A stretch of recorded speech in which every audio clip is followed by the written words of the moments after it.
Hi, welcome to another episode of Thanalysis show with your host, Thanasis Antetokounmpo. Guys, we have here one of the, I want to say an NBA gem, one of the NBA vets with us. I've been waiting for this interview for a minute now because I already did his brother, as you guys know. And we got to give him the special intro. Wearing number 42 from North Hollywood, California. Or Fresno.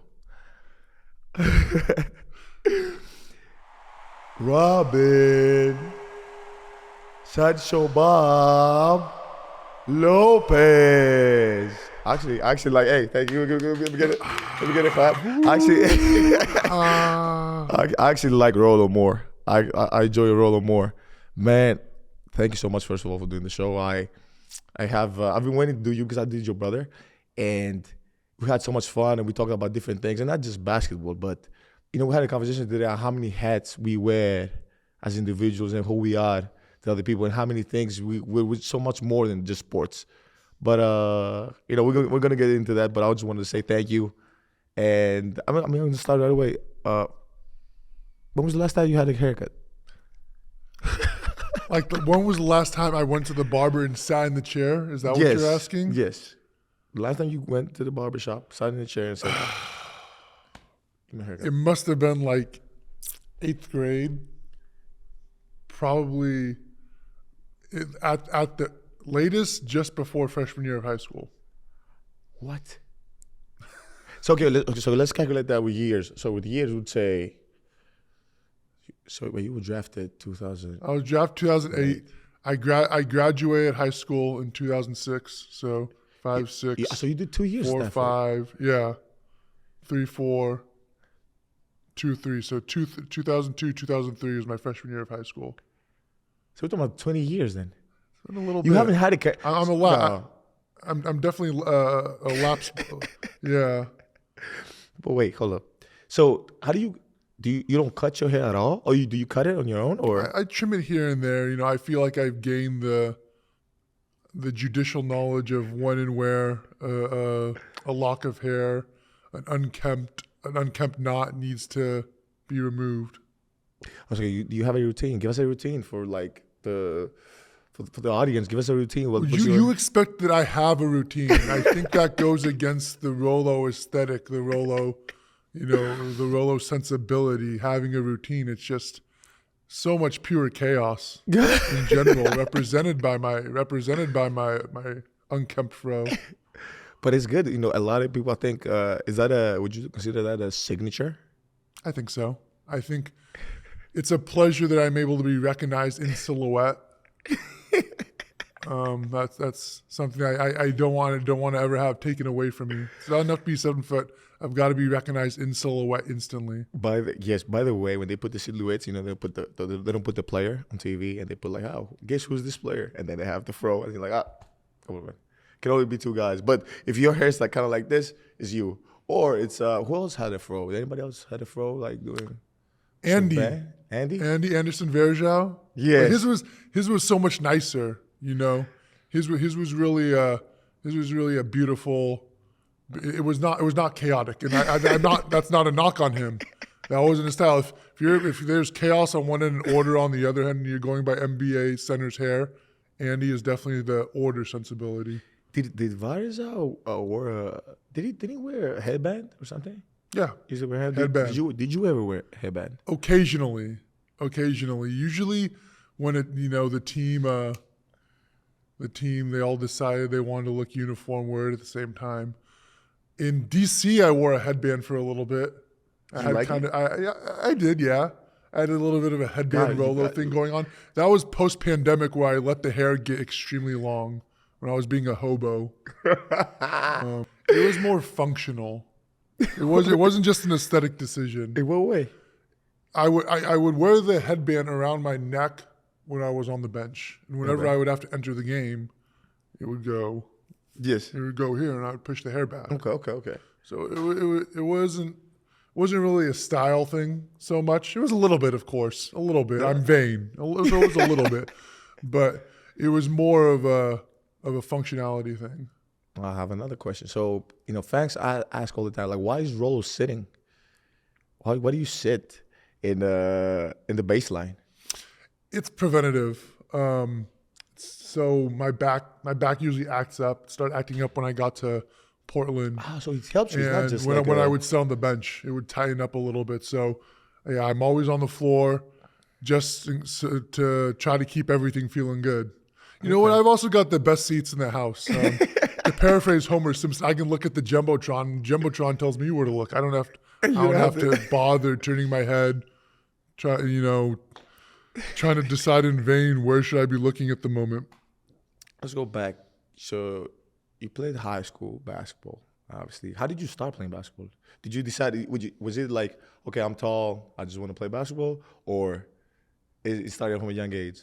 My older brothers played basketball. They both, I remember growing up watching them in when they were playing in high school, college, middle school. My older brother, Alex, he played overseas, and we went to go see him when New Zealand was one of his stops. So I always looked up to them, and I wanted to be like them. So I was playing basketball as long as I can remember.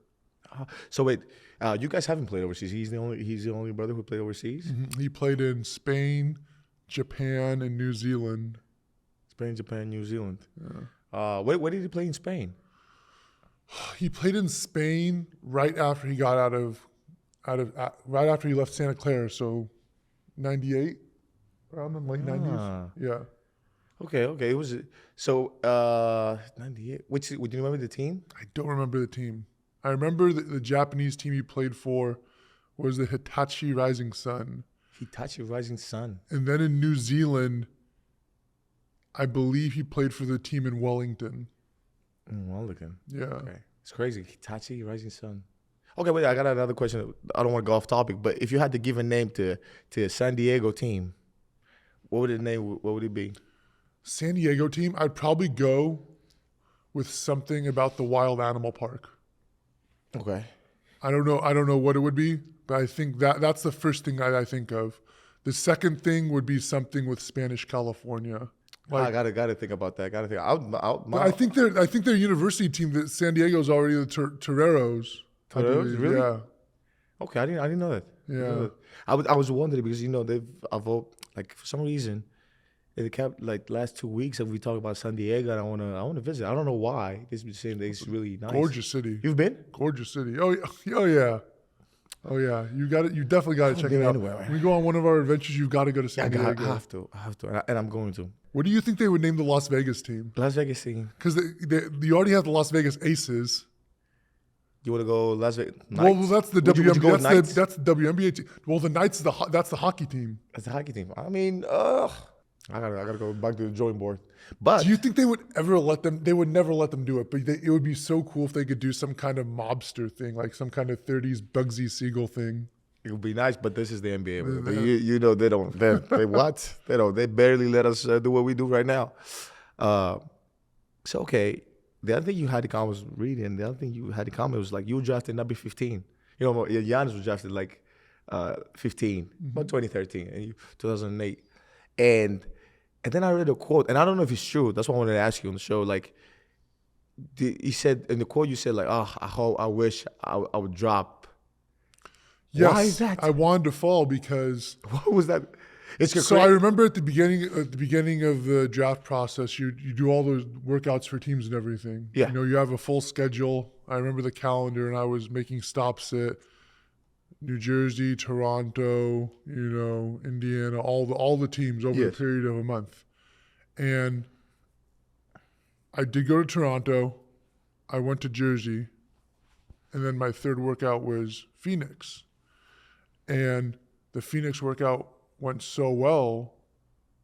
They told me, I remember Steve Kerr told me that if I was available at 15, that they were gonna take me. Mm-hmm. And that was higher than I was supposed to go. So my agent and I decided, let's just shut it down, kind of create that aura a little bit, That's kind of create a little bit of an aura or something. Yeah. And on draft night, I guess one of the things that sometimes happens is when somebody shuts it down like that, and there is a deal other teams might think that, oh, well, maybe there's something there that we don't know about. So I was a little worried that I would be picked higher than 15 because I thought Phoenix was such a perfect fit. And, you know, at that time they were at that time they had a wonderful team, wonderful core of guys with Steve Nash, Amare. Was Shaq on the team? Shaq was on the team at the time. Shaq was on the team at the time. That was my vet. Ooh. That's my vet. Okay, well, I'll ask you later. But let's keep going. But I mean, that was clearly such an appetizing place to land. And that, like I said, that was higher than I was supposed to go. So when I fell, quote unquote, to lottery, to 15, I was like, yeah, that's perfect. I was so pleased. And it was a great spot for me. It was a great spot for me for 4 years. Oh my God. Did you, it's okay. You thought we were talking about Shaq as a vet. You know, I saw you smile when we said his name too. Like, what's the things you think you remember mostly from him, with Shaq? I remember Shaq constantly invoking the basketball gods. That if you treat the game of basketball right, it'll treat you okay. It'll treat you the right way. So that's first and foremost. But I think when I got into the league, mentally I was really hard on myself, and I was constantly I was very, very serious about the game. And I'm a goofy guy, so it seems kind of counterintuitive. But I had to learn to bounce that seriousness and that goofiness a little bit. And that was a bit of a struggle because I have a temper, and I know it's cooled over the years. It's eased over the years, but I have a really big temper. And playing with Shaq, playing with Steve Nash, and having Steve Kerr in the front office really helped me, it helped me figure out the right way to mentally approach the game. Is there anything, and obviously I always want you to feel comfortable, is there anything that you say like, hey man, this really changed the way I see things? Either, it might be the way you practice every day, or maybe it could be a conversation you had, or maybe it could be anything that you said, hey man, this really changed a lot of things for me, my trajectory. I mean, the easy cop-out answer is just watching those guys. I was with Shaq for a year, even for just a year, it was a blessing to be able to watch him. He would say whenever he steps across the out of bounds line, it's business, and he's doing his job. And Steve Nash, I always appreciated what Steve would say, because when he would pull you aside and say something, it wouldn't happen a lot. He always said that people, they're either very vocal leaders or they lead by example. And he was definitely more a lead by example. I think I'm a lead by example guy. Yeah. But by virtue of that, whenever he would say something, it would always be really important. You put that much more weight into it. Yes.